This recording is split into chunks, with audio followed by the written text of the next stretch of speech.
Welcome to another video by WebTutors. Today we're going to be learning about surface area and volume for these shapes. So to start off with, surface area is the total area of all the sides of the shape. So if we have a three-dimensional shape like this cube, it has 6 faces. And if I were to find the area of a two-dimensional shape like a square, that would be done by, so I'll just draw a square over here. It would be done by multiplying the length of this edge with the length of this edge, also known as L squared. So length times length. Yep. So that would be a two-dimensional shape. But with three-dimensional shapes, it's a bit different. Because with three-dimensional shapes, we have this type of shape over and over again. So to find the total surface area of this shape, we would find how many of these squares are in the shape. So as for the square, we would see that there's 6 faces in a square, as we know. 6 faces, yeah? So it's basically the same thing as we would do. So length times length was for one square. So to find the surface area of a cube, which has 6 faces, we would do 6 times length, which would be the formula for surface area. So as an example, I'll give you an example. So as we know, squares' edges are the same length. So if I imagine 4 centimeters to be the length of one edge, and I want to find out the total surface area of this cube, I would do 4 multiplied by 4 multiplied by 6, because the length would equal 4, and since there's 6 faces, I would do it 6 times over. So that's basically it for the rectangular prism. Next we move, cube. Next we move on to the rectangular prism, which is very similar to a cube, but it has a rectangle on 2 of the sides, on 4 of the sides instead of square. So the easiest way to find the surface area of this is you would multiply the length times the height 2 times length times height to find out the surface area of this side and the one behind it. Then you would do, to find the 2 squares on this side, you would find width times height. So 2 times width times height. And you're going to be adding all of these together in the end. And then finally you would do width times length again to find the top surface and the bottom surface. So 2 times length times width. Now we move on to the cylinder. As you know, a cylinder is 2 circles and a round rectangle wrapped all the way between them. So to find the surface area of this, first we would need to know the surface area of we would need to know the area of a circle, the formula for it, which is pi times r squared. And r squared, I'll explain what that is. So r is radius, which is from the middle of the circle to any edge of the circle, to any side. The half of the circle's thing would be called radius. So what we have to do is we have to times that radius by itself to get r squared, and then we have to times it by something called pi, which is can be found in your calculator and is roughly equivalent to 3.14. Sorry, 3.14. And once you multiply that, you'll find the area of one of these circles. But since there's 2, we're going to add another number over here, 2 pi r squared.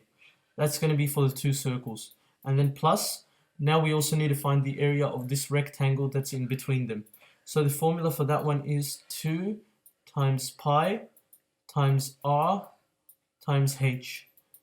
And now I'm going to explain. So r would be the same as the radius, and the height would come in from the vertical height of this rectangle. So however long this rectangle is, it should be it should say it over here as in height. And we would just multiply all these numbers together and multiply these ones separately and then add them together to get the surface area. Next we'll move on to the cone. The cone is basically a circle and then a shape on top of it.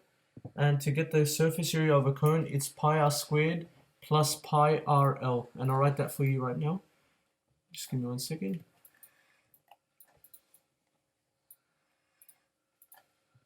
Pi r squared plus pi rl. So now I'm going to explain how that comes. So as you know, pi r squared is the formula for a circle, And the reason we do pi r squared in this formula too is to find the area of the circle at this bottom. There's no 2 because as for the cylinder there was 2 circles, but this one only has 1. So that's that pi r squared explained. We would do it in the same way by finding first the radius, which is from the middle to out to one edge, and multiplying it, squaring it, and then multiplying it with pi.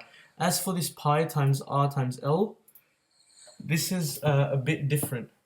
So how we would do this one is,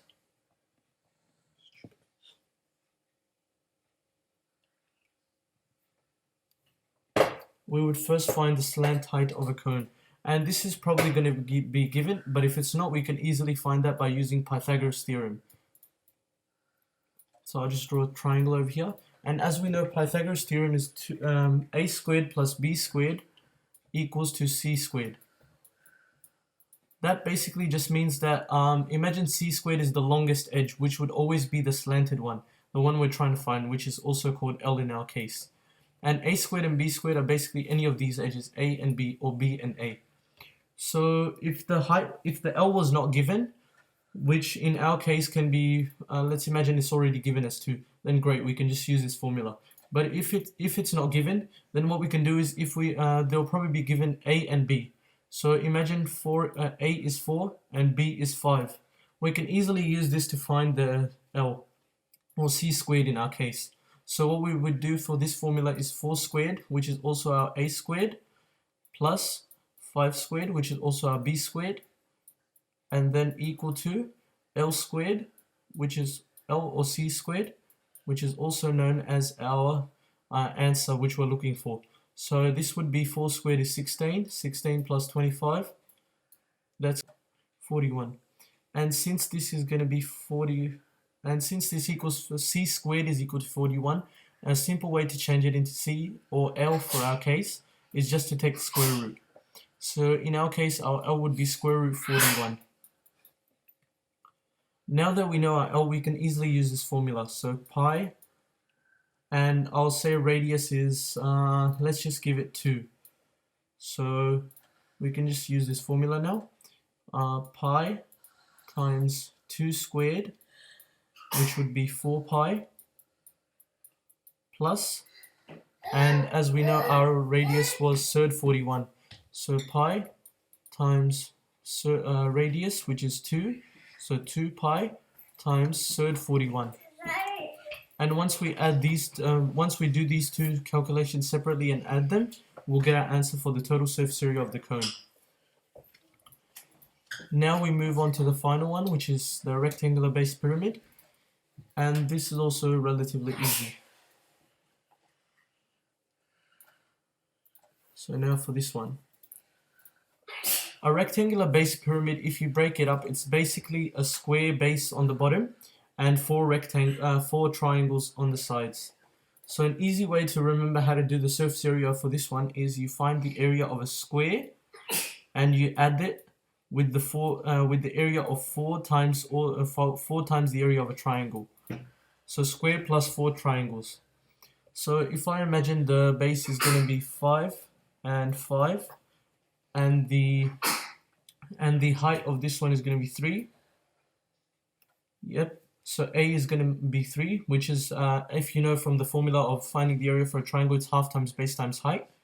So I can easily put it in this formula.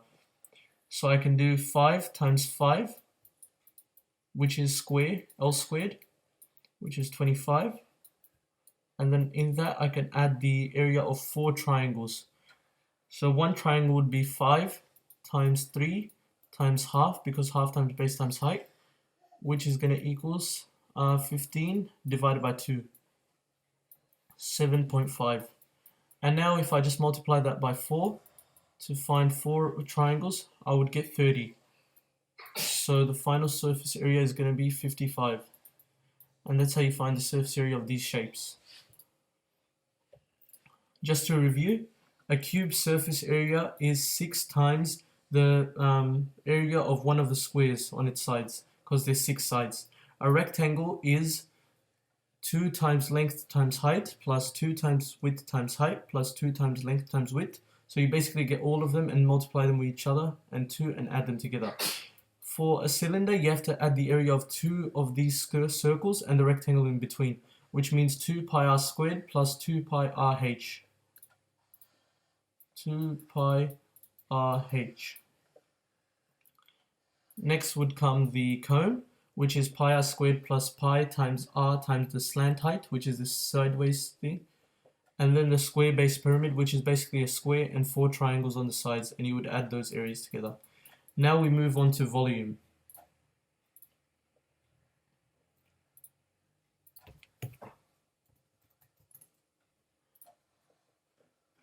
Now for volume. So volume is actually pretty easy for a cube. If there's, as we know, cubes' edges all have the same length, so it would be L times L times L, also known as L cubed. And as for here, we chose L to be 4, so 4 times 4 times 4 would be 64. That would be the volume. And a quick thing to remember, surface area is in squared units, so like centimeters squared, meters squared. And volume is always in cubic units, so there's always going to be to the power of 3. So centimeters cubed, and surface area would be in centimeters cubed, centimeters squared, sorry. Now we move on to the next shape, rectangular prism.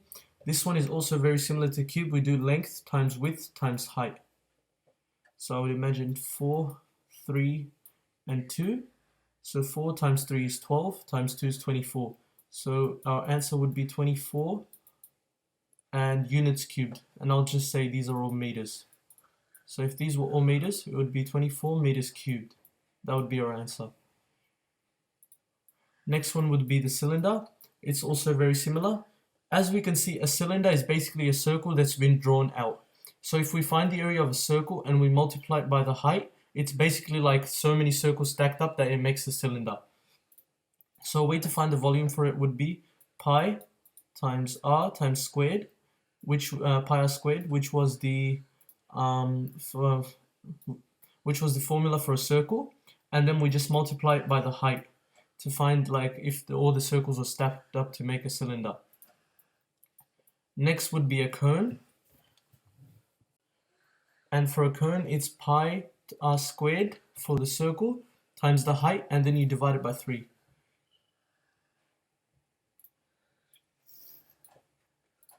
So pi r squared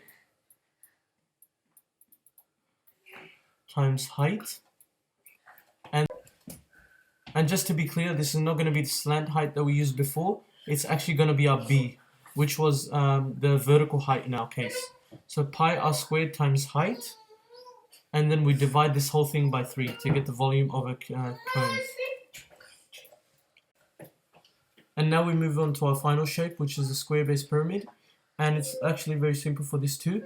We multiply a squared, which is the base, so a times a to find the square. Then we multiply that by the height, which is also like the cone. It's not going to be the slanted height like this triangle. It's actually going to be the vertical height that goes from the top straight to the bottom. And then we divide this whole thing by 3. And that's how you get the volume for these shapes too.